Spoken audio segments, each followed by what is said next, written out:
সুখ বনাম আনন্দ। ঠাকুর একাধিকবার সুখ আর আনন্দের মধ্যে পার্থক্য করেছেন।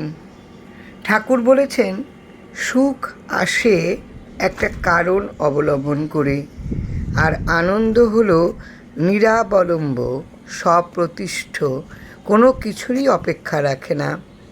কারণের অপেক্ষা করে বলেই সুখ ক্ষণস্থায়ী ও খণ্ড, আর আনন্দ নিরপেক্ষ বলেই অখণ্ড ও অনন্ত।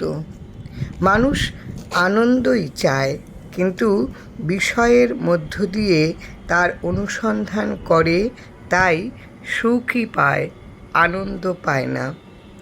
আমরা ভাবি যে ধন জন বিষয় বৈভব পেলেই বুঝি আনন্দ পাওয়া যাবে, কিন্তু যখন ধন জন আয়ত্তের মধ্যে আসে তখন মনে হয় ঠিক এইগুলি তো চাইনি। তা আসলে এটাই, মানুষ চায় সুখ, পায় সামগ্রী।